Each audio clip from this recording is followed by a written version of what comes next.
Kalorke Itech, Sian Lim.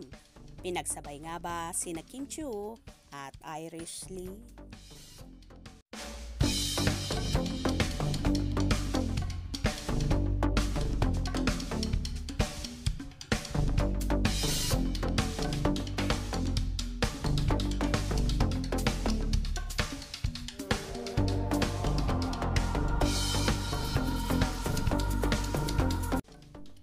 Kung paniniwalaan ang social media personality na si Sian Gasa, ay matagal nang may relasyon ang aktor na si Sian Lim sa network producer na si Iris Lee.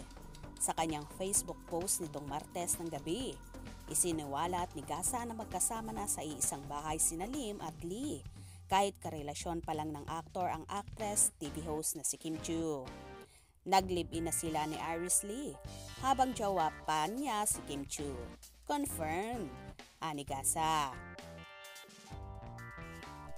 Sa comment section, kinlaro ni Gasa na hindi daw live-in, sleepover lang, everyday, sina Lim at Lee. Say pa ng Thailand-based social media personality na maging siya ay nawindang sa nasagap niyang balita. Ang lala, hindi ako nakakapit, sambit niya. Matatandaan sa panayam ni Dr. Vicky Bello ay inamin ni Kim na hindi siya updated kung mayroon mang ipinalit sa kanya si Lim. Hala, hindi ko alam, Doc. Wala akong idea, ni Kim sa tanong ni Vicky kung totoo ang mga nababalitaan nito na nakamove on na ng bonggang-bongga si Sian Lim. Nakakaloka nga kung may katotohanan ang sinasabing ito ni Sian Gasa na matagal na palang niloloko ni Sian Lim ang nobyang si Kim Chiu, na ayon pa nga sa talent manager at vlogger na si OG Diaz ay taong 2022 pa raw nagkakamabutihan ang dalawa noong sinushoot nila ang movie na Hello Universe, kung saan si Sian Lim ang director at producer naman ito si Iris Lee. Hays, buhay talaga. Sana din na niya pinaasa pa si Kimi. Tutal naman may mahal na pala siyang iba.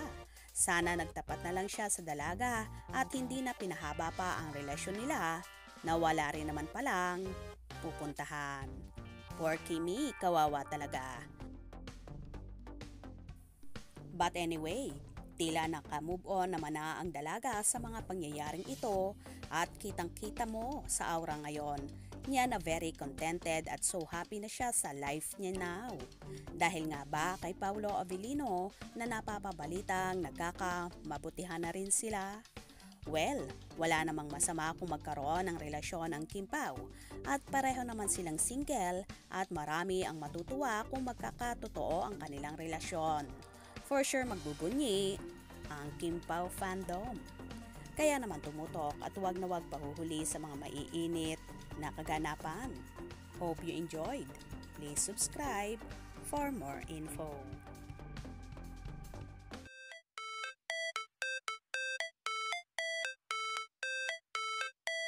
How it's supposed to